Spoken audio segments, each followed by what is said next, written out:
Et nous voilà en direct. Bonjour à tous et très heureuse de vous retrouver à chaque fois. J'ai plein de choses à vous dire aujourd'hui, c'est plein de choses et j'ai envie de vous les faire partager un peu en live dans ce quotidien avec vous, de partager, parce que je me rends compte qu'à chaque fois qu'on découvre quelque chose et qu'on peut le partager, déjà ça permet d'en faire profiter tout le monde et puis comme on est tous experts un peu de nos vies, à chaque fois que vous partagez un truc avec moi, je grandis avec vous.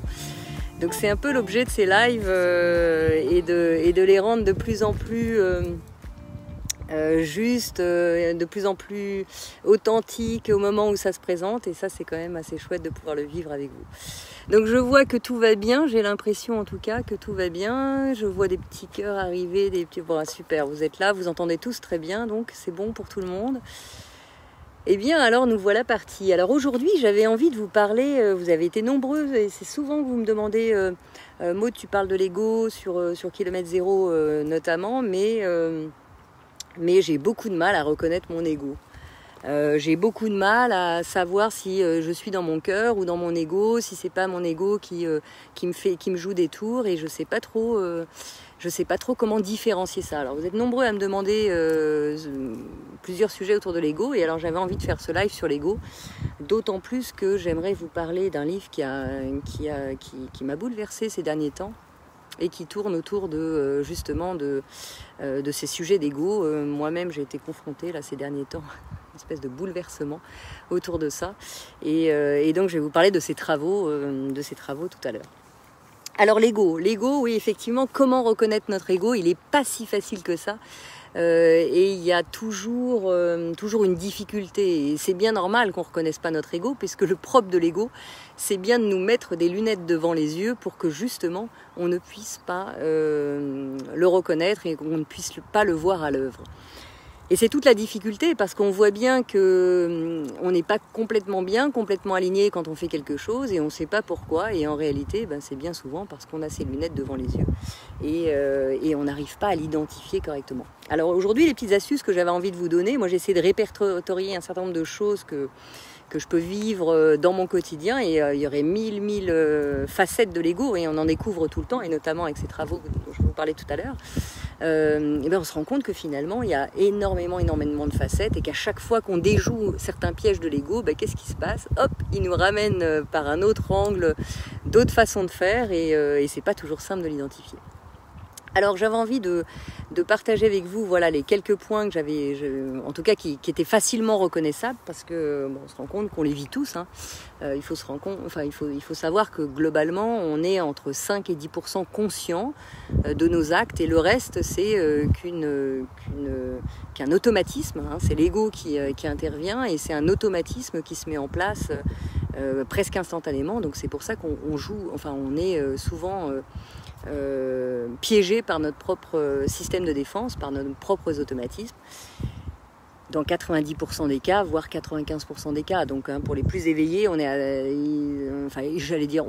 sont à 5 et 10, voire 10% de conscience, ce qui est quand même pas énorme, et tout le reste du temps on est un peu soumis au grand jeu de notre système de défense. Alors déjà, si on définissait l'ego, je crois que l'ego, c'est l'addition de toutes nos croyances. En fait, on est un peu soumis à tout ce qu'on croit depuis qu'on est né, et puis on amalgame ce système de croyances, et puis notre vision des choses, la vision de l'ego, c'est quoi? C'est de nous montrer que parce que je crois ça, finalement, quand l'autre ne fait pas exactement ce que je crois, ou n'agit pas comme je pense qu'il est bien d'agir, hop, mon ego vient condamner quelque chose. Donc l'ego, c'est la somme des croyances de ce que je suis depuis que je suis née, et je crée ainsi ma carte du monde de ce que je crois être juste, bien, alors que évidemment le voisin, le mari, le collègue en fait voit les choses complètement différemment, parce que lui il a amalgamé, il a fait la somme de ses croyances à lui, et puis il comprend pas pourquoi d'un coup on se comprend pas très bien, parce que simplement lui il pense avoir raison, son ego pense avoir raison. Le mien pense avoir raison, et forcément ça colle pas, parce qu'on n'a pas exactement la même culture, pas forcément la même éducation, pas forcément les mêmes expériences de vie, et on rejoue sans cesse les mêmes expériences, jusqu'à comprendre que finalement c'est peut-être qu'un jeu de notre ego, et pas forcément la réalité. puisque des réalités, on en a autant que du nombre de personnes qui vivent la situation. Hein. On le voit bien d'ailleurs, hein, quand on vit une situation à plusieurs, si on demande à chacun, tiens, qu'est-ce qu'il a vécu, qu'est-ce qu'il a ressenti, on se rend compte que finalement, on n'a jamais ressenti les mêmes choses, on n'a jamais vécu les mêmes choses, on n'a pas les mêmes émotions au même moment. Pourquoi ? Parce que simplement, on a une carte du monde assez différente. Alors dans les différents points que je pourrais répertorier, et puis vous pourrez tout à fait intervenir vous sur ce que vous avez répertorié vous de votre côté aussi, déjà le premier point c'est que l'ego aime toujours ramener tout à lui. Hein, donc quand quelqu'un nous parle par exemple, qu'est-ce qui se passe ? Ah bah oui, moi aussi j'ai fait ci, moi aussi j'ai fait ça, et je ceci, et je cela. Donc là c'est vraiment un indice qui fait que tiens, l'ego est présent, il a besoin d'être reconnu, il a besoin de prendre de l'énergie, alors que l'autre en face est juste en train de parler d'une situation, et là, l'ego ramène à lui. Premier point, c'est que voilà, vous pouvez reconnaître votre ego quand il a tendance à ramener un peu les choses à lui. Un deuxième point, c'est l'ego est toujours en critique. Hein, l'ego a besoin de se mesurer à l'autre, il a besoin de contrôler, de se donner de l'importance, et il adore trouver les défauts chez les autres. Hein. Ah bah oui, mais c'est normal, lui il est insupportable, elle est ceci, elle m'a dit ça, tu comprends, c'est quand même pas correct, etc., etc. Et donc, il y a toujours une forme de contrôle à la critique, il a besoin de se positionner en dessous et au-dessus, l'ego, et dès que vous vous mettez à critiquer, et bien quelque part, posez-vous la question de est-ce que c'est moi qui parle, est-ce que c'est moi qui suis dans l'amour, ou est-ce que finalement je suis basculée dans cette zone de peur, hein, l'ego est évidemment toujours dans la peur, et donc il a besoin de critiquer. Et puis il vous trouve toujours une bonne excuse pour critiquer. Ah oui, non mais là je critique pas, c'est juste que les faits sont ceci, sont cela. Hein, tu vois, quand on fait un jeu à deux, ça c'est très intéressant de le faire si vous êtes avec une amie, un ami, votre mari, votre femme, peu importe. C'est de pointer comme ça, de se dire tiens, on vérifie les petits critères pour voir si on est dans notre ego, aide-moi à voir. C'est toujours intéressant quand on le fait avec bienveillance avec l'autre, c'est de pointer attends, là t'es en train de critiquer. Et là, il y a l'ego qui explique ah non, mais là, c'est pas du jeu, là, parce que là, je critiquais pas, là, c'est juste que j'explique, etc. Et boum, on retombe naturellement dans notre jeu d'ego, ce qui est tout à fait logique, et c'est bien de le pointer, parce que plus on le pointe, ça peut être amusant déjà. Quand je dis c'est bien, c'est surtout amusant de le pointer, si on veut progresser là-dessus, parce que finalement, il prend le dessus presque tout le temps. Un autre point, c'est que l'ego utilise beaucoup les superlatifs.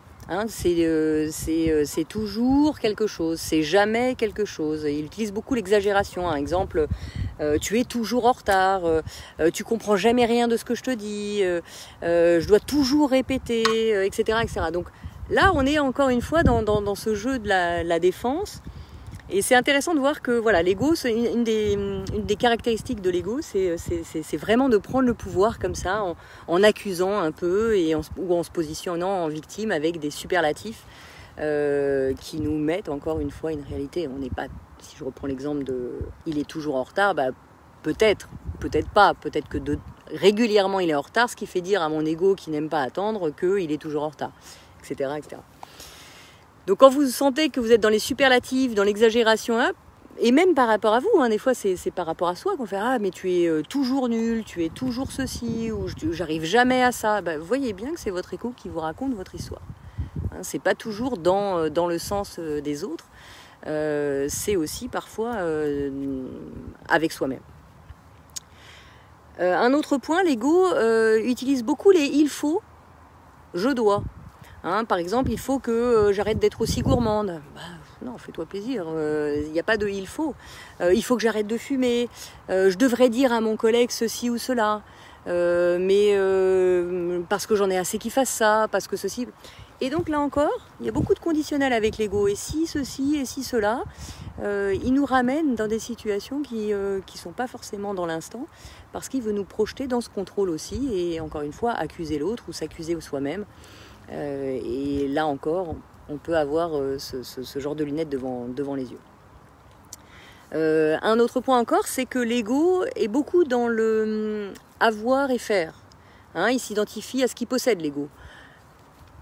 J'ai ma maison, ma voiture, mon mari, ma femme, mes enfants, mais il est beaucoup dans la possession ou alors dans le titre. Ah, je suis médecin, je suis machin, je suis titre truc, et écrivain, etc. Et donc, qu'est-ce qui se passe? Sans ça, l'ego n'existe pas.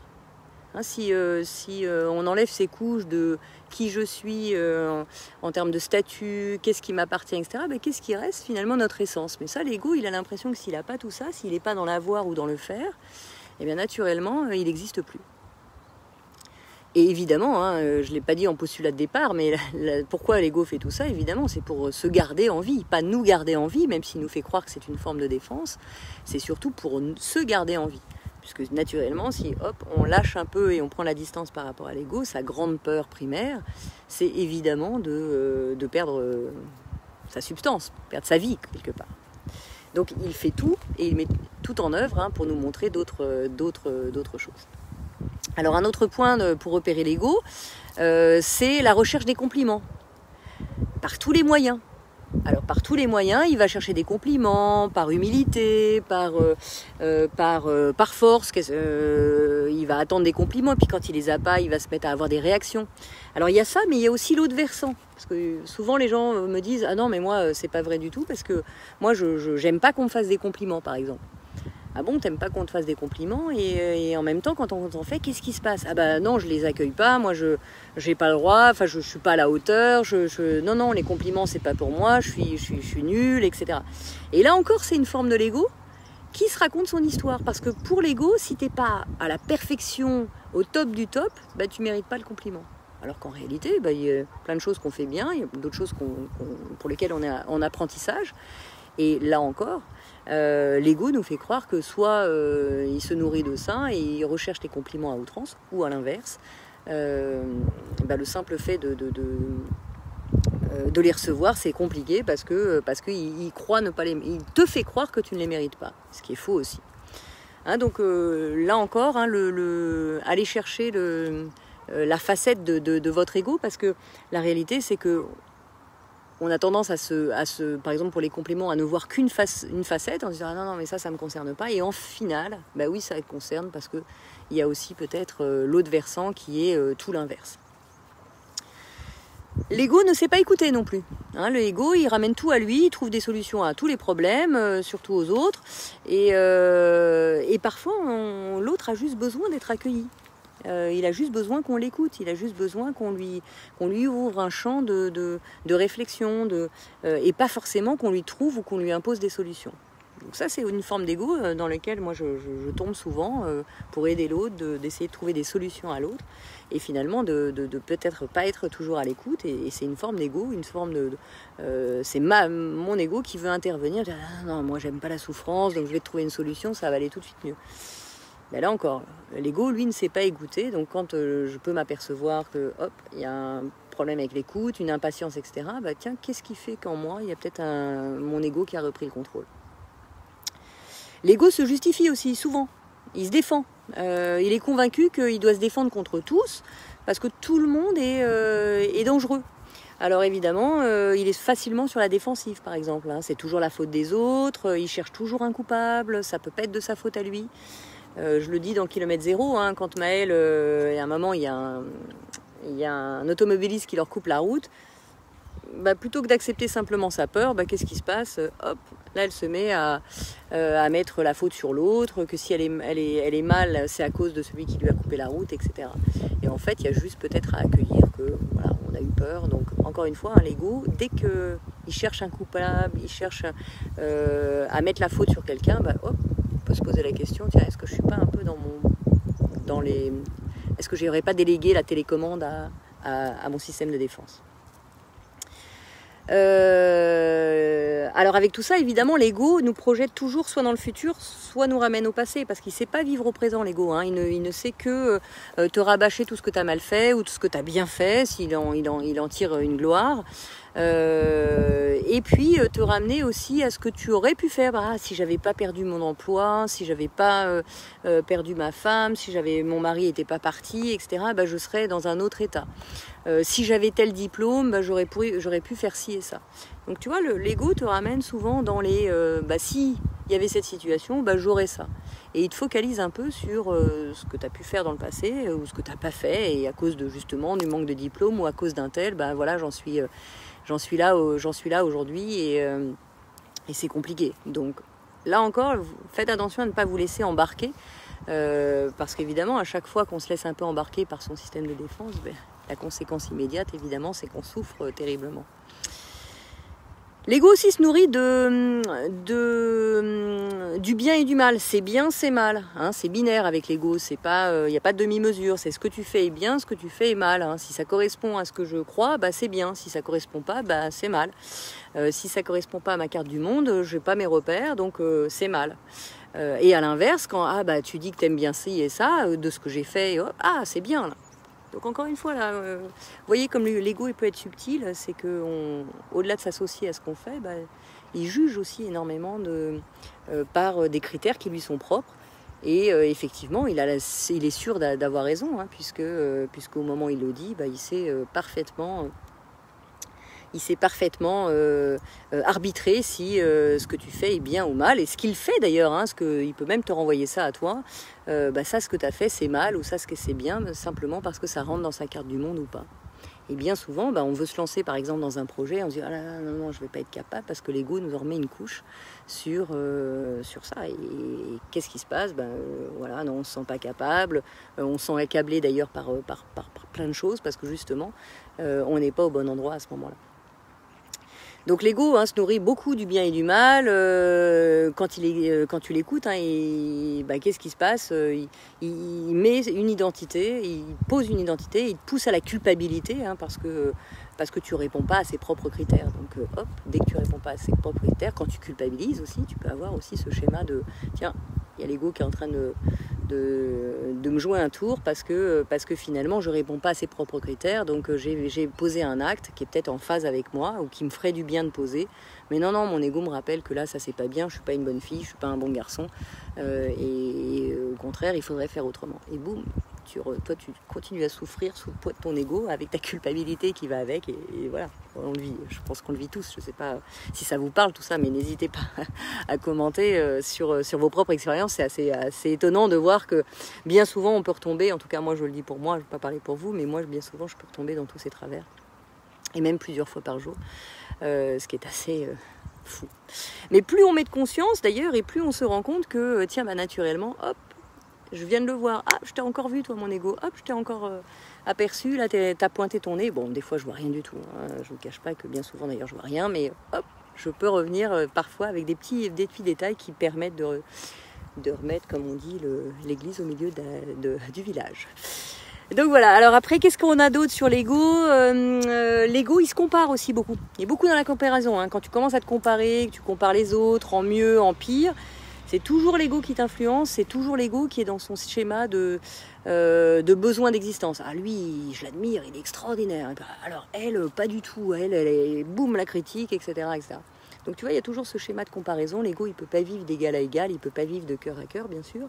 Il est uniquement dans la comparaison, et régulièrement dans la comparaison d'ailleurs. Alors il y a un autre point, ça c'est très très fort. Moi, quand je me suis aperçue de ça, et je m'en aperçois pas toujours, mais celui-là il est sévère. C'est que l'ego il se croit capable de rendre les gens heureux. Il se croit capable de rendre les autres heureux.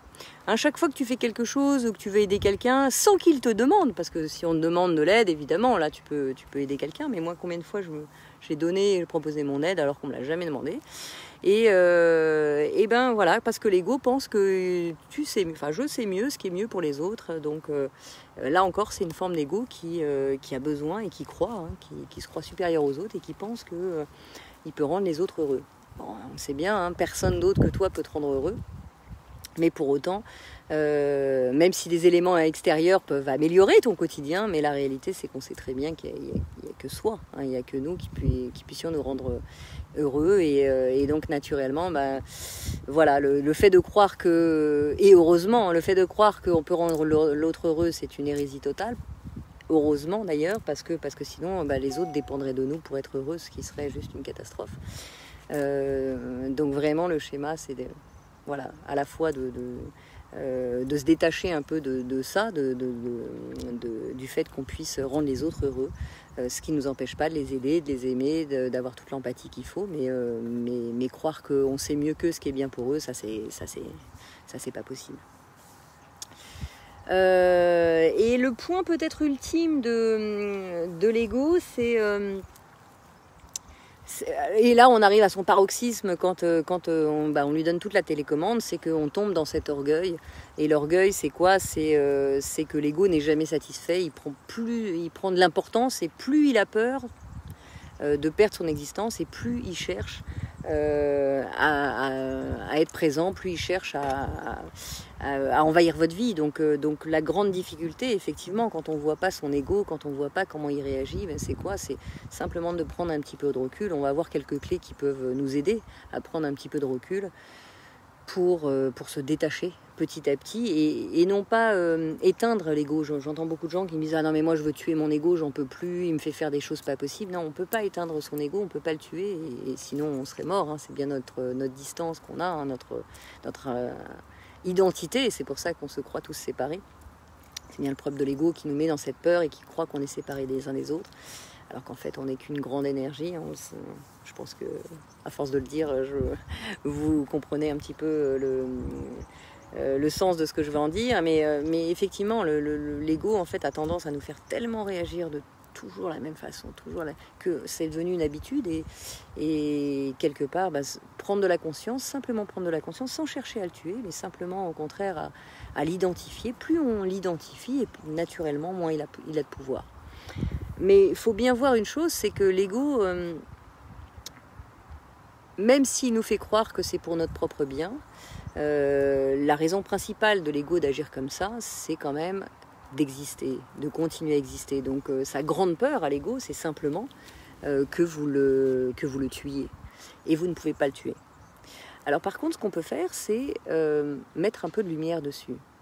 Et j'ai envie de partager quelques clés qui m'ont aidé à mettre. Ça veut dire que j'y arrive toujours, hein. Encore une fois, je le répète, hein, c'est vraiment un exercice presque du quotidien, presque de chaque seconde, d'être attentif, ce que je ne fais absolument pas à chaque seconde, mais simplement des fois d'essayer quelques clés, ça nous désamorce certaines choses. Et en tout cas, dès qu'il y a de la souffrance, on peut prendre un peu de distance avec cette souffrance, simplement en appliquant, en pratiquant surtout, peut-être quelques clés qui peuvent aider.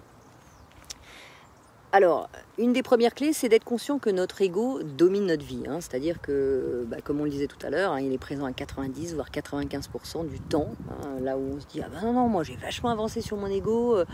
En fait, il prend quand même beaucoup moins de place maintenant. » Et ça. Alors là, les amis, foutaise, hein, je vous le dis tout de suite, c'est facile. Et au moins, quand on l'accepte, ça ne veut pas dire qu'on ne prend pas plus de conscience, mais au moins, quand on l'accepte, on sait qu'il vit avec nous, tout le temps.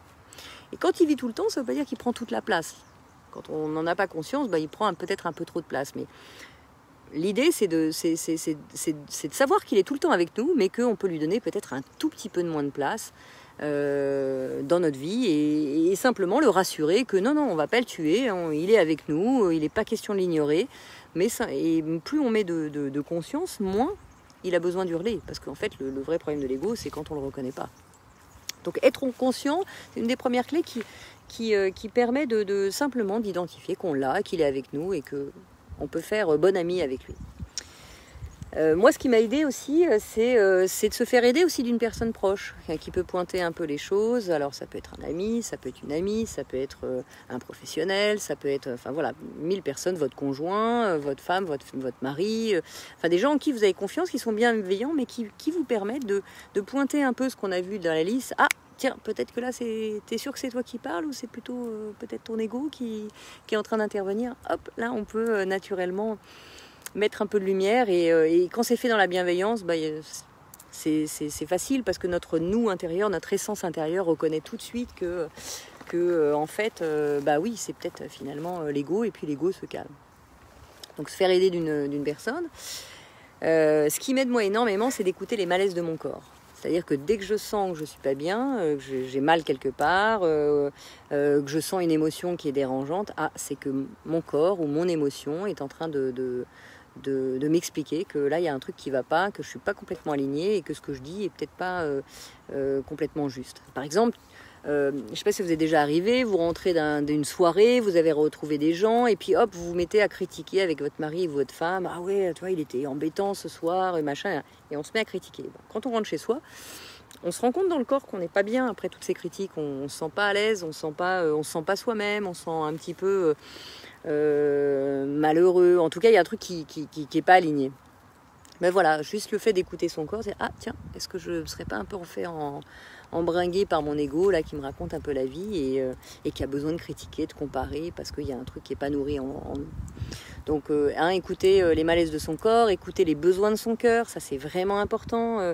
Parfois on se lance dans quelque chose et puis on se dit ah non je vais pas y arriver, je vais pas, ça va être difficile, etc. Bah oui, mais je sens qu'il y a un truc qui a envie d'émerger de moi, mais j'ose pas, je fais pas, je mets des couvercles dessus, non, la zone de risque ou la zone de chaos, la zone, ici il faut que je sorte de mon confort, ça va être compliqué. Et hop, là on sent qu'on n'est pas complètement aligné et puis alors après on se dit ah non mais attends je souffre là.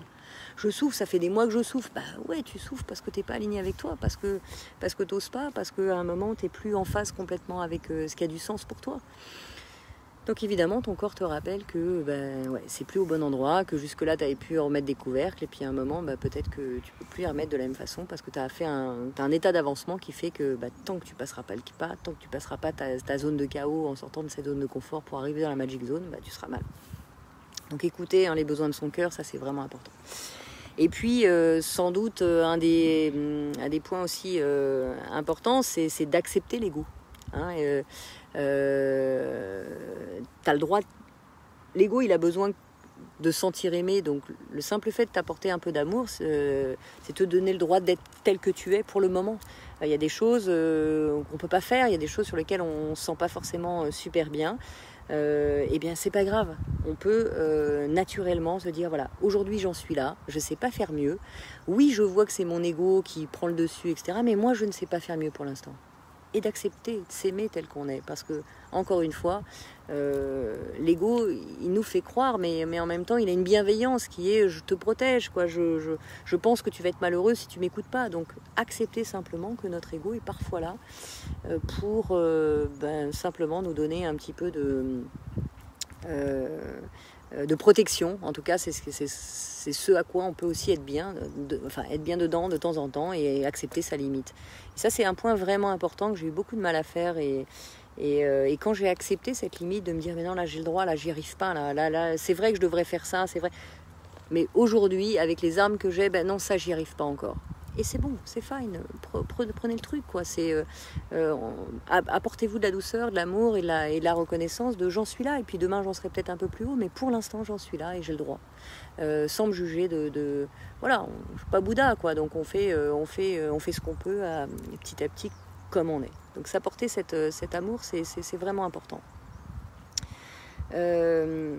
Un point aussi important, c'est d'être fier de soi. Alors fier, quand je dis fier, c'est pas s'enorgueillir voilà j'ai fait ça, c'est génial, machin. Non, mais les petits pas qu'on fait, les approches qu'on a, les petites évolutions qu'on peut avoir petit à petit, c'est important de se reconnaître aussi, d'être fier de ce qu'on est, de ce qu'on avance, sans s'en enorgueillir. Encore une fois, c'est juste pour soi, se reconnaître aussi, parce que le gros problème de l'ego, c'est que bien souvent il se sent pas reconnu, pas des autres, de soi-même, et simplement de s'apporter un petit peu de réconfort, de reconnaissance, c'est important, et naturellement ça le fait baisser dans son intensité et dans son alarme.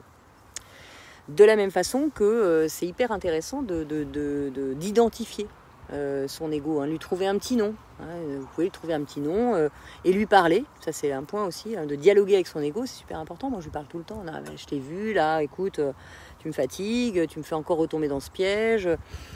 Et tu peux naturellement lui parler et reconnaître sa bonne intention de vouloir t'aider en plus, mais que là t'en es à un stade où ok, là tu le vois, tu vois qu'il a une bonne intention de vouloir t'aider, mais que maintenant tu vas t'en sortir tout seul parce que là si tu continues à le suivre, tu m'amènes à faire des choses qui sont pas complètement en phase avec moi et tu me fais croire des choses qui font que j'ai pas les bonnes actions. Donc voilà, vraiment d'essayer de dialoguer, de le nommer, de dialoguer et ça aide à voir les choses un petit peu autrement. Donc voilà quelques clés qui peuvent peut-être vous aider, vous, à prendre un peu de recul aussi. Après, vous puissiez peut-être l'identifier, après l'avoir identifié, ça vaut peut-être le coup d'essayer de prendre ce temps pour dans cette bienveillance, pas après pas, d'essayer de passer ou pas d'après, parce que c'est vrai que la grande difficulté avec notre ego, c'est qu'on ne se rend pas compte à quel point il nous fait souffrir, et notre mal-être vient souvent d'une image erronée de la situation.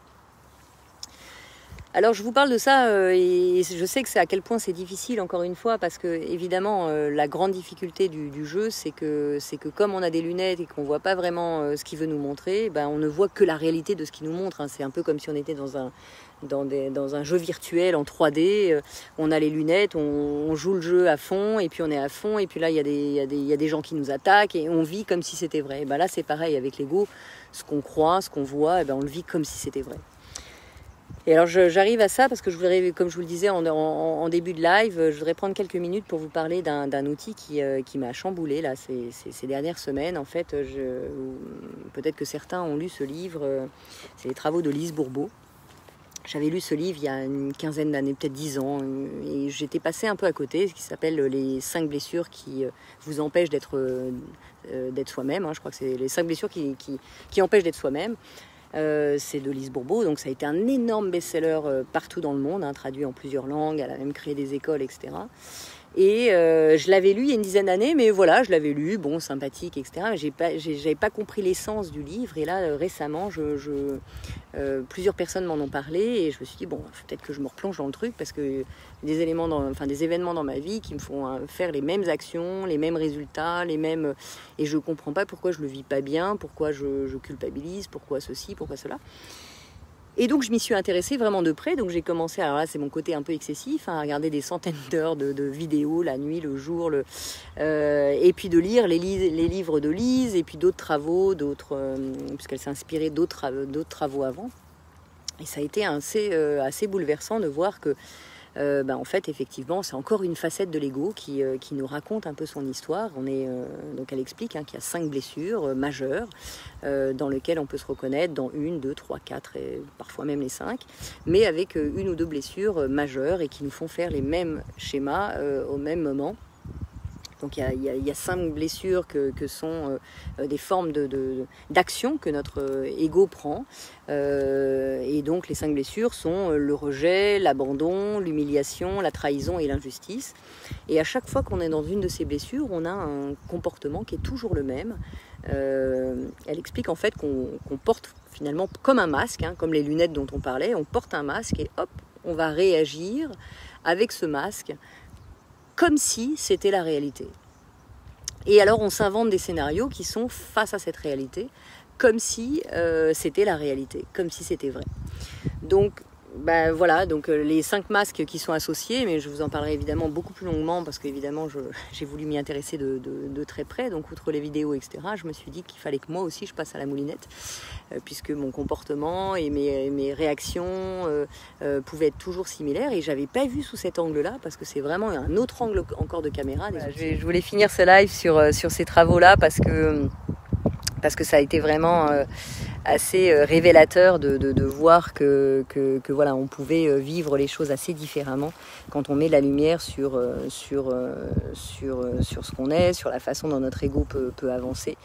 Et donc je vais évidemment vous parler davantage des travaux de Lise, puisque moi-même je m'y suis collée là pendant plus d'un mois dans la machine à laver, parce que au-delà de comprendre nos blessures, les comprendre c'est déjà une première étape, mais le fait d'aller en profondeur dans le système, on se rend compte que finalement le corps a beaucoup de choses à nous dire. La tête aussi d'ailleurs, et le fait de vivre complètement l'expérience, ça donne une dimension qui a plus rien à voir. Donc fort de ça, le fait de travailler comme ça en profondeur, je me suis dit que évidemment j'avais envie de partager ça avec vous, et bien sûr j'en ai parlé à Lise, que j'ai contactée suite à ces travaux pour essayer de partager avec vous tous ces enseignements, et puis avoir sa vision des choses. Donc on va essayer, si la technique nous le permet, Dans le live de la semaine prochaine, j'aimerais, on va faire un enregistrement avec Lise et puis essayer de le partager pour avoir encore une fois d'autres outils pour regarder les choses un peu différemment. Mais je vous invite déjà à aller voir son livre, hein, Les 5 blessures qui empêchent d'être soi-même, qui est un énorme best-seller. Il y en a beaucoup qui peut-être qui l'ont vu. Qui l'ont lu, et voilà, elle a écrit plusieurs livres qui sont vendus à millions d'exemplaires, et c'est vrai que j'étais passée un peu à côté pendant des mois, et là vraiment, je crois que ça vaut vraiment le coup d'aller voir ce qui se passe. Donc voilà, pour faire suite un peu à ce live sur l'ego qui nous raconte sa vie, là encore, c'est encore un autre angle pour se découvrir soi-même, pour vivre les choses un peu autrement. Je trouve que c'est un outil, moi, qui a vraiment, ces dernières semaines, révolutionné ma vie. Et qui m'a mis des gros gifles aussi, et on apprend toujours de soi, donc des gros gifles, mais très bénéfiques sur le fait, au-delà des gifles, de pouvoir changer notre comportement et de pouvoir y mettre de la lumière. Donc y mettre de la lumière, c'est déjà un premier pas. Aller vraiment dans le travail profond de ce qui se passe, c'est encore un autre pas. Mais ça aide à voir les choses différemment. Donc voilà, écoutez, je peux pas vous le promettre parce que comme vous voyez, ma technique est quand même un peu sioux là où j'habite en ce moment. Mais on va essayer de faire un enregistrement avec Lise Bourbeau. Et si j'arrive à ça cette semaine, évidemment, je vous le partagerai parce que je le fais vraiment pour que ensemble on puisse avancer avec mes quelques découvertes à chaque fois qui m'aident à voir les choses un peu autrement. Voilà les amis, désolée pour cette petite coupure de fin, je ferai un petit montage, hein. N'hésitez surtout pas à aller sur mon site internet, vous avez accès à tous les lives gratuitement, vous rentrez simplement votre adresse dans l'onglet live. Voilà, je vous embrasse tous très très fort, je vous dis à bientôt. Belle fin de week-end.